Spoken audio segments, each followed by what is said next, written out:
want to share with you today that I've been getting asked a lot over the last couple of weeks where the hope is. Where the hope is. I think in some way we're wired toward hope. We want to know that there's a way out of the heartache, that there's a way, me'afela le'ora, from darkness to light. We want somebody to assure us that it won't feel like this forever. And I'm very wary of going too quickly to hope when we're right in the midst of heartache, because I don't want it to be a drug that numbs us to the challenges of this moment and to the incredible pain and anguish of this moment, which is very, very close to home. For some of us, literally in our homes.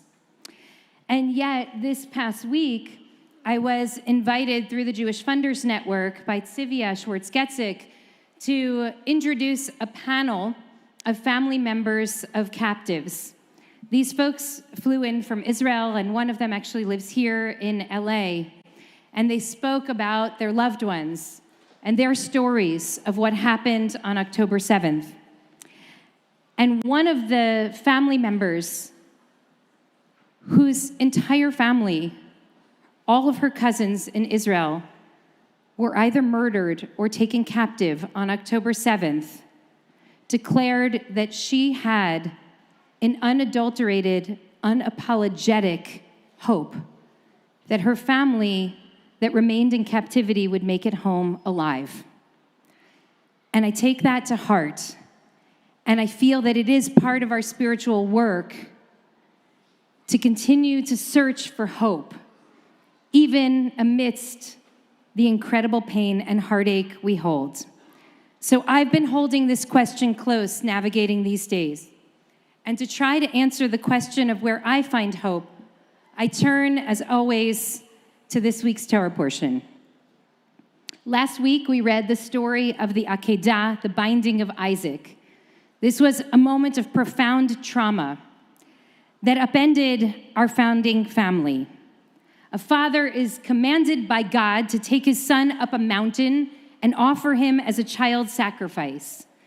Abraham feverishly, fanatically, robotically accepts the challenge. He ties his son down. He lifts the knife. Were it not for the intercession of an angel at just the last moment, the child would have died. The proximity to the trauma of the Akedah is the entire subtext of this week's Torah portion. And perhaps not surprisingly, that trauma affects each character differently. First, I want to ask us to consider Sarah. As Sila shared with us earlier, this parasha is named after Sarah. Haye, Sarah, the life of Sarah, though she dies in the first verse. The rabbis point out, of course, that Sarah's death is unquestionably linked to the events of the Akedah, the binding of Isaac. Many argue that Sarah had been tricked into thinking that Abraham had actually gone through with this, and she died from grief, thinking that she had lost her beloved child Yitzhak. But maybe, as Rashi suggests, it was enough for her to know that he had almost been sacrificed. That was enough to kill her. When she learned that, Rashi says, she received a great shock. Literally, her soul flew from her and she died.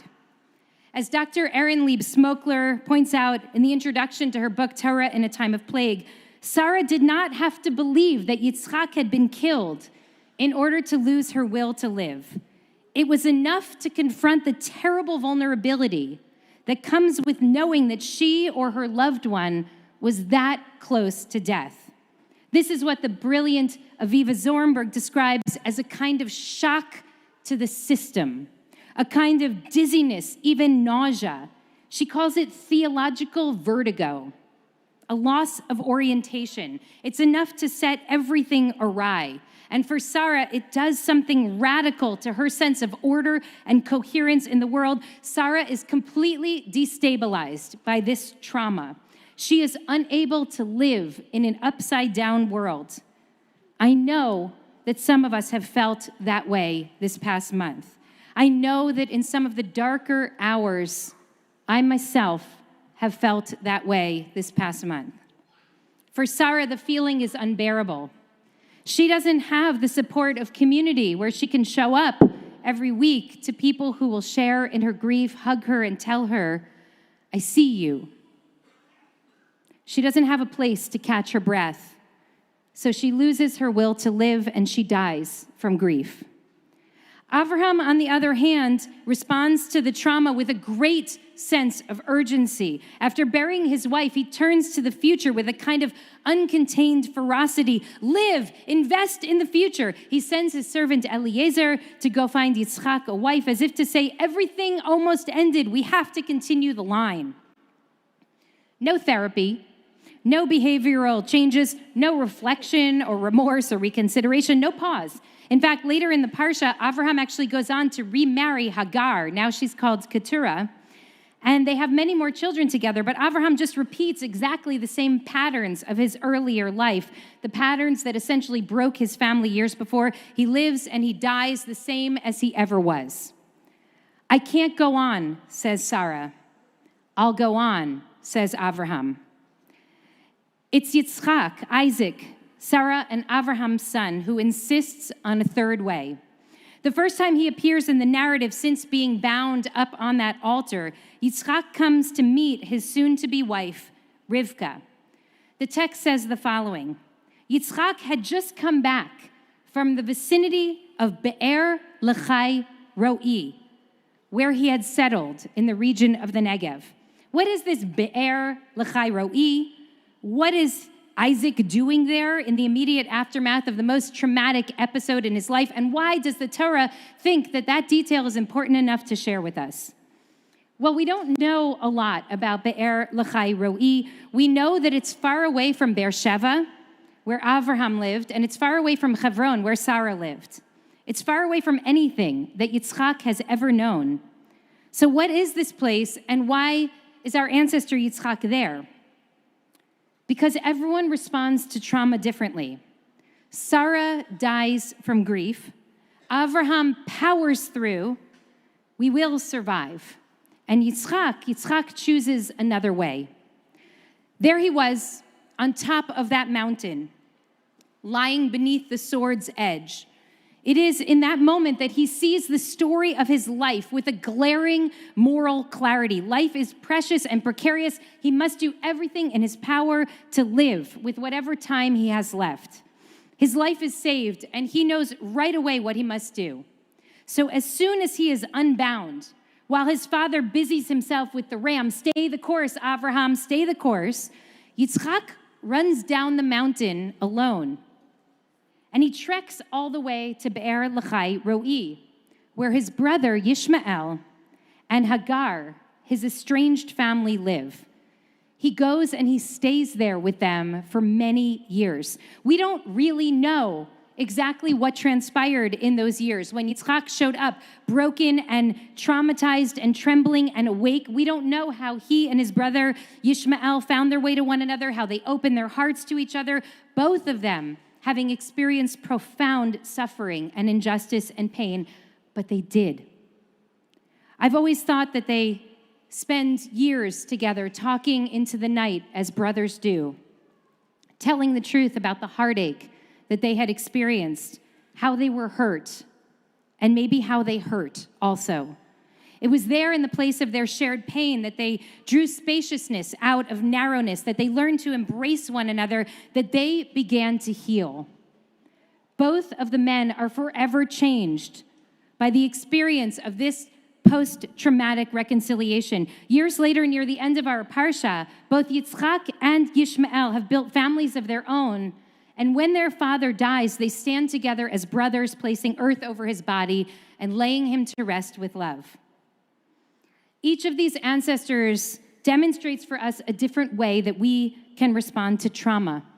Like Sarah, trauma may break our spirit. It may challenge our very will to go on. Many of us have felt this experience with trauma. It's almost impossible to imagine a way forward. Like Avraham, we may be driven to stay the course. No time to reflect. Victory is our goal. Or maybe were like Yitzhak, compelled by the realization of our vulnerability to ask the question, what do we need to do to build the kind of world that we want to live in? Know that to ask a question like this, Yitzhak needed to break the script. He needed to forge his own path. He needed to take a risk. Yitzhak here is obviously an outlier. Out of the narrowness, he fought to create spaciousness. He fought to see humanity, even when his own humanity had been denied. He fought for complexity in a world of simplicity, for fluidity and growth in a world of rigid binaries. His path may be an outlier path, but it's the one that cries out to me in this moment, in this time of rigidity and of false binaries. If you mention the children of Gaza, you are propagandizing for Hamas. If you post a picture of a kidnapped Israeli child, you must support the annihilation of the children of Gaza. You're either with the Palestinians or you're with the Jews. You're either with Hamas or you don't support justice for people of color in America. You silence your dissent and support this Israeli government in wartime, or you are a traitor. You either decry, deny, and vilify Israel, or you have blood on your hands for supporting settler colonialism and white supremacy, never mind the fact that the country was built not by European landowners feeding their desire for wealth and wanderlust, but by refugees of pogroms and genocide who literally had nowhere else to go, who were returning to their own ancestral homeland, and who are, by the way, 57% Mizrahi, Sephardi, and Ethiopian people of color, by the way. I myself have been swinging wildly from moment to moment in a state of emotional upheaval that I can barely recognize. I can see Sarah despairing in this moment, just retreating from the world for a while. And I can see and understand Abraham's entrenchment, his need to just push forward in a simple and uncomplicated way. But I know in my heart that there is another way. So consider this just the latest installment over the past 5 weeks in my series, There Must Be Another Way. Because I read in Yitzhak's visit to Be'er L'chai Ro'i something of grave importance to all of us today. In an outstanding piece that came out this week, journalist Julia Iafi writes the following. Please tell me if this resonates with you. Too many times in the past month, she writes, I have found myself trying to defend the humanity of Israelis to someone anti-Israel, or the humanity of Palestinians to someone anti-Palestinian, because you cannot fight for the freedom and dignity of Palestinians and say that rape is a legitimate form of resistance. Just as you cannot fight for the protection of Jewish life if you think that Palestinian babies deserve this, but Jewish babies do not. Because I do not understand why the death and suffering of people on the other side evoke not empathy and grief, but fury and suspicion. She writes, if your heart doesn't break on its own, you have to break it yourself. Every time I have to say this, she says, something inside me breaks too. Every time I feel a little bit of earth connecting me to the other person snap off and the water comes rushing in. Every time I feel like I'm on an island, drifting farther and farther from land occupied by screaming, angry tribes.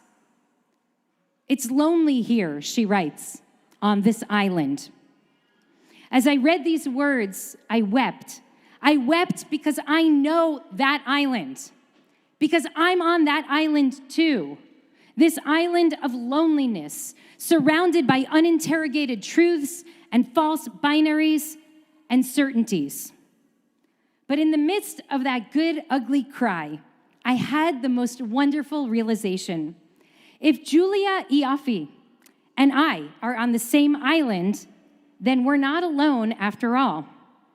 And then I realized that it's not just the two of us on this island, because many of the people in this room are on that island too, some of my favorite people in the world.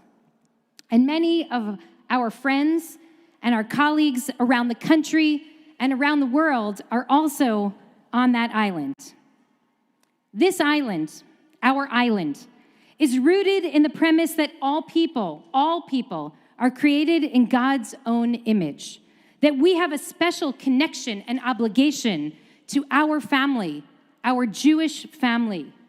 And that does not in any way diminish our connection to our human family. We people on this island abhor violence. We don't want anyone to suffer. We believe in healing and redemption and justice for everyone. On this island, we know that there's another way, a better way, that there can be a shared future for Israelis and Palestinians, most of whom do not want to fight to the death, but just want to live in dignity, with security, with a chance for a future. On this island, we disagree with each other, but we love and respect one another. Instead of throwing violent slogans and ill-conceived certainties at one another, we listen to each other and we learn from one another. We are enriched by our differences, not threatened by them. This week, a friend, a civil rights leader in Israel, told me that her little children were asking questions about the kidnapped Israelis. They were especially concerned about the children. Ima, they asked, how did Hamas get the captives into Gaza? She said they brought trucks and they drove them over the border. The children asked, but how did they arrange enough car seats to drive the children there safely? On this island, we want our children to have a future, all of them. On this island, we know that holding many truths does not make us crazy. It makes us human. We know that standing on the side of humanity may make us lonely, but it does not make us wrong. On this island, Jews and Muslims remember that we are cousins, that our destinies, like Yitzhak's and Yishmael's, are all wrapped up in one another, that even after a lifetime of heartache, we can and we will find a way to one another. Last week, Danielle Hartman said something that I found very profound. In Jewish history, he said, it's often tragedy that has forced us out of the mediocrity of the status quo. My great hope right now is that through this suffering, through this heartache and trauma, we will follow the path of Yitzhak, and we will eventually be able to birth something new. I don't know what it will look like, but I know that it will require honesty and creativity and compassion. I know it's hard to even think like this when there are people dying even as we speak, when there are families, hundreds and hundreds of them, that wonder if their loved ones are even alive or dead. But I know that one day in the future, we will be called upon to open our hearts and our minds and to pick up our broken hearts and go to Be'er L'chai Ro'i, the faraway place where something new can be born. That place, Be'er L'chai Ro'i, got its name years before, back in chapter 16, when Hagar, near despair, was saved by an angel. And she proclaimed, Hagam halom ra'iti acharei ro'i, can I not also now see after I myself have been seen? Being seen, she's saying. Being seen is what gives us the strength to see others. I know how much it has hurt over these past 5 weeks to not be seen in our pain. But on our island, we see each other in our pain. We hold each other's broken hearts, and we dream together of a time in which we will be able to see the other, precisely because we know how important it is to be seen. Fear and trauma can lead us hurtling toward the abyss. It can lead us to make poor choices. It can blind us to humanity. We are going to have to work very, very hard to shift the course, but we can and we must. There is room for all of you on our island. I hope you will come and join us. That is the hope that I am holding in these dark days. Shabbat Shalom.